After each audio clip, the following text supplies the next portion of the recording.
should do that. We should ask you, what would you like to be asked? One day.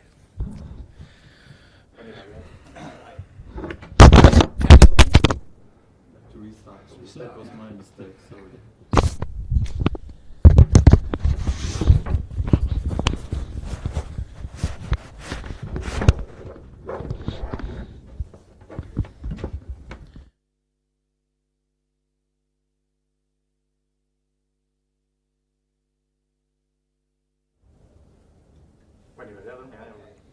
Hi Daniel, thanks for joining us. Hey.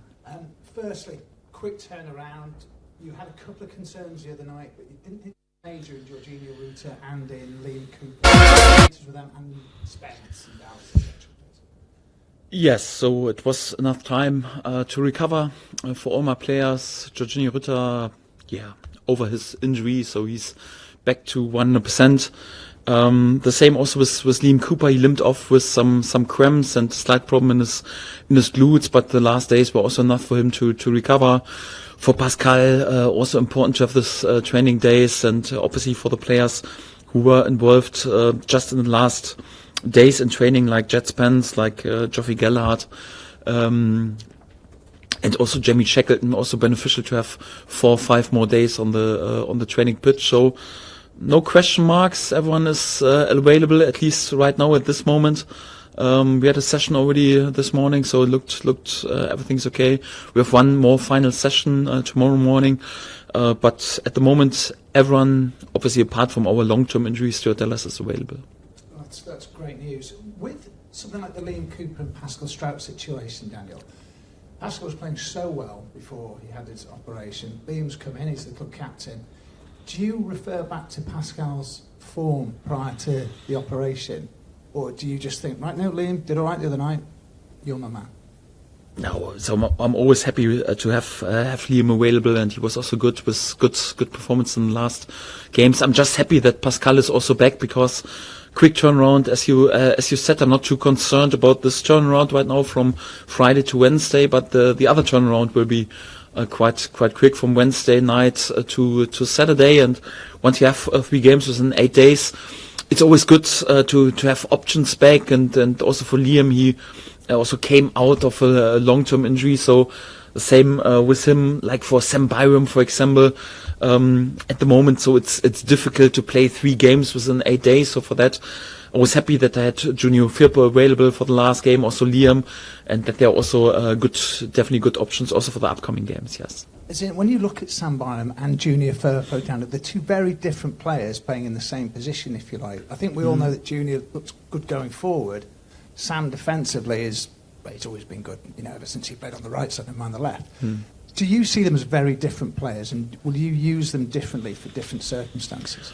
Well, first of all, they are both really good left fullbacks, and especially Sam can also play on the right side, but has played in recent years, especially on the left fullback position. And I'm happy to have 2 top options, especially because both of them have a history in terms of injuries, and during a season with 46 games and 2 cup competitions, it's always good to have 2 players available of the quality and the level of them both, and meanwhile also of their experience. So 2 top left backs, like you mentioned, also different in the way a little bit. It's also good because it makes us also less unpredictable, and we can react what we need even a bit more.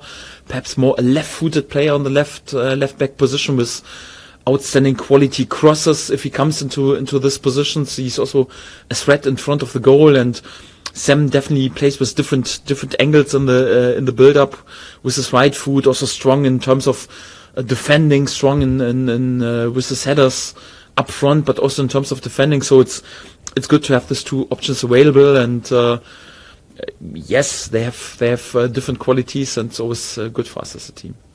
And it might be that Swansea present a different option than one that you expected. They've signed Yannick Bolasie on a free. Obviously, we remember from his time at Palace, he didn't have a great time at Everton. But do you see him as a real threat? And he's available to start, isn't he, on Wednesday too? Yes, he's a really good player, and we are aware. But you also have to say he was out of contract right now, so also out of team training. I don't expect him to play for 90 minutes. But we've spoken about this topic, and my players are aware that he's definitely also an option for this game. Yes. Swansea, what do you make of them this season, Daniel? Well, I like them. So in general, they have changed a bit. Also, their approach, their style a bit under new manager, but not in a bad way, not at all. So I really like them, and you can still see their DNA, that they're good in their passing quality and in their possession. I think they've also put some intensity into their game and also work with counter attacks. So I think it's a team with different threats, and also. Also difficult to predict. So I think many quality players for this level, and we have to be respectful because yes, we want to return back to winning ways, and for that we need a really good performance against a strong championship side. Daniel, you're the only side that is yet to lose at home in the championship this season. Have you brought a confidence and a sort of steeliness, do you feel, to your team that makes them more capable of playing at Ellen Road that maybe in the past hasn't always been there? Well, I've mentioned in the beginning of the season, more or less in my first meeting, that one of our key topics is to make a fortress out of Elland Road, because it's our home ground. It should be our a bit like our living room, and it's the same at home. If someone wants to conquer your living room, you do everything in order to not allow this. You protect your living room. This is what we want to do, and if you want to be in a good position. By the end of the season, you have to make sure that you win many points, especially also in the home games. And we are on a good path. Yes, in the beginning there were a few draws, but especially in the recent month, many good results, top class performances. But you always have to make sure that also the next performance and the next result is really good. And for that, sadly, it's not a guarantee that also the next home game is successful. But obviously, we want to extend this winning run, and also especially this unbeaten run with our amazing fans who always support us, also in the home games and the away games, obviously as well. But in the home games, the atmosphere at Elland Road is second to none, and want hopefully also to have again a pretty special night under floodlights. It's normally a great atmosphere at Elland Road, and we're all looking forward to have this game. Do you have any techniques, Daniel, to give players mental strength? No secrets, also no witchcraft. Anyhow, it's more like to speak about general things, to send some messages, and also to try to implement a winning mentality. This is what you need over the whole course of the season, in order to be capable to lift some silverware in the end of the season. So you need to make sure that 46 times in this league you're always well prepared, you're always on it, always focused, always respectful, but also full of confidence, and you play with bravery, and also to make sure that when it really counts, when there are big games coming up, and the pressure is a bit on, and the spotlight in the games is on, that you don't lose the nerves and still stick to your believings, and you're not overdoing things. This is also what we've shown during the season. So when I think about our great away win, for example, at Ipswich or also at Leicester, so we are definitely on a good path in this. But to be allowed to speak about really like winning mentality is just in the end of the season, and for that, lots of work to do, and many games to go, and hopefully one day we can speak then. Yeah, if we've implemented in the right way, and then I will tell you a few more secrets about this. That's good. Hello, Daniel.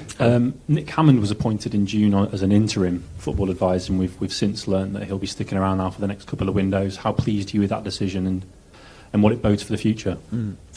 He's brilliant, and I think he's also key to our success in the recent months by gaining more and more stability for this club, because I've got great support with Angus, with Nick, with Greta in different roles, but unbelievable support, and also Nick with his experience, with his connection, with his network, his quality he has worked in the role as a sporting director, his quality in how he handled things also in difficult circumstances. Also, we spoke a lot about our contractual situations in the summer, and then to use all his quality, his experience, but also his great personality is fantastic, and he's fully committed also to our club. And I also got the feelings it's a perfect decision to keep him here for longer.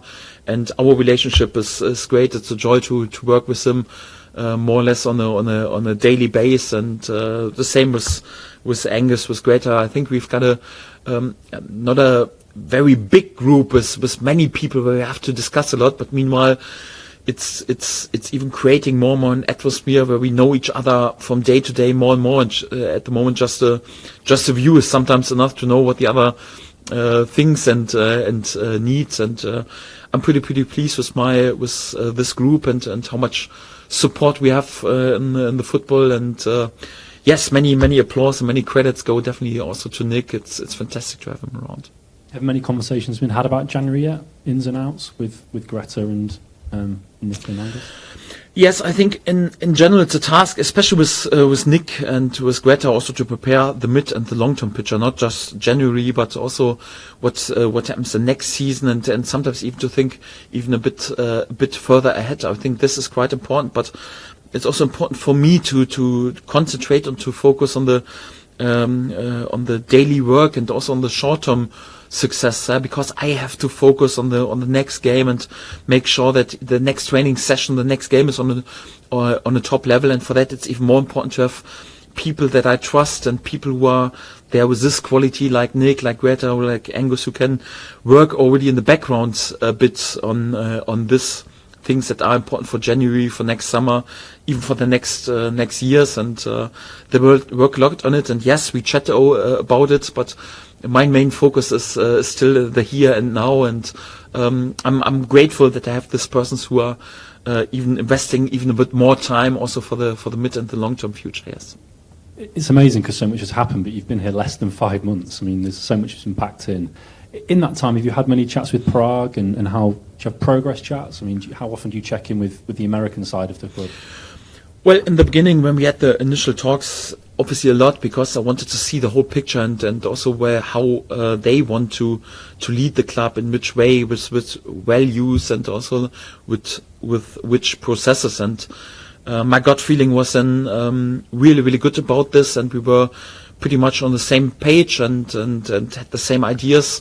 Also how to bring stability and also hopefully mid and long-term success to the club. Not just short-term, obviously everyone wants short-term, but also sustainability and what we want to create. And we're all on the same page. And I think especially in the beginning it was important to be in touch a lot and to speak about many things. But he's also experienced in business and in sport business, and he knows that I have to focus on my players right now, and I have to focus on so much work here, especially on the championship. This league is relentless, and I don't have too much time right now to be distracted by too many chats about many other things. So I think we found and are still finding a really good balance between being in touch and speaking about some general things, but that I still have the time also and the energy to concentrate on the daily work. And again, it's the same like with my more or less supporters in the daily work. Also, Prague leads this club, obviously, also like in a general way. It's fantastic to have those people around. I think this club is really blessed with lots of quality people at the moment. We just have to make sure that further on we are there with the right decisions, and we have to be on it. So not enjoying ourselves too much. It's more like, no, stay focused and stay awake, so the momentum can switch quite quick on this level. And our communications and also the way we communicate is really good. I'm pretty happy with it. I know things can change, but is it safe to say that this January should be quite a calm window for the club? Certainly in comparison to the last one, but does it feel like you necessarily will have a huge amount to do? Hopefully. So you never know what happens in this business, and but yes, at the moment, if you ask me right now, at the moment, I would say it will be a pretty calm window, because I think the key decisions for our squad and also for this year are made, and you can always have a look on one or two positions perhaps, or how to strengthen the squad, or what do you do, what happens with loan players and something like this. But it won't affect more like the major direction of us as a club, and also not of us as a group. And we will keep our key players, and it's more like the core bones and the core figures of the group are together, and also the group around the players. Also the staff is there, and I think it will be a pretty relaxed window. So definitely different also to what we had to do in the summer. And yes, it's definitely a good feeling that we know, at least at the moment, everything is quite smoothly working, and we're on the right path. And for that, I think we won't fall asleep, and we will stay also awake during the upcoming window. But at the moment, I expect really like a pretty chilled and calm window. How conscious are you of how much football is coming up now between this point and the turn of the year, and how crucial have you found this period to be in the past? I think it's very beneficial to have the experience what it means to be involved in this festive period, and to have crazy amount of games and also quick turnarounds. Especially over the festive period, when human beings normally also take time for the families. It's more like Christmas Day we will spend in the hotel because we have a away game on Boxing Day, and then another quick turnaround. And I know already we will be there with several weeks in a row without a day off even on the training pitch, and not even to speak about the analyzing. So it will be a tough period, and for that I think it was also beneficial that we turned a bit the pressure and the load down in the last international break a little bit, and so it's always important to find a good balance between being really focused and concentrate on the work, but whenever there is a chance also to put the mental load a little bit down to do this, because if you burn always from both sides a candle, then the candle is pretty soon over. So you have to make sure that you are also fresh when it comes to the crunch time period in next April and May. And for that, I'm happy that we have many players that we will use and can use, and that we have a really good group also to handle the load and the upcoming games. And we need to be there with some good and smart decisions to find good balance between keeping the whole squad fresh and also in a good shape, and also the spirits high, but also not to change too much from game to game, because too much rotation is also tricky. But yes, experience always helps, and I'm also quite grateful that I had already a few seasons on championship level. This definitely helps a lot. You spoke a little bit about injuries earlier. How happy have you been with the way that the squad has held up this season? Because it's not as if you haven't had any injuries, but it doesn't feel as if they've been overwhelming either. Lots of credit goes to our medical department. I think Rob and his guys are doing a fantastic job. Also our sports science and our supporting team with our chefs, our nutritionists. Sometimes you underestimate this and say, okay, come on, it's just nutrition or just about supporting stuff. It's not the major work, but this 2 or 3% can make a big difference, and especially on this time of the year. So in the ending of November, beginning of December, when the pitches are getting more and more difficult, and you had 3 international breaks, then to head into this period without one injured player at the moment, apart from obviously long-term injuries. Stuart Dallas, I've not experienced such a situation, but the credit goes to our supporting staff. I think they're doing outstanding work, but also to the players, because we speak a lot about how important it is to be there with discipline in terms of the way you live, the way you eat, the way you sleep, of good behaviors, and that's what they're doing at the moment. Sadly, it won't be the guarantee that, yes, if there is a knock sometimes in the game or a foul, like for example Daniel James suffered in the last game, then yes, normally it's a penalty, and his chin was pretty swollen and bloody, and you can't avoid this because it's also a competitive sport, and we know that there will be injuries, but we have to make sure that we reduce the amount of injuries and the amount of being out on the lowest possible level. And at the moment, everyone who supports us is doing really a fantastic job. Thank you very much. Good. Thank you.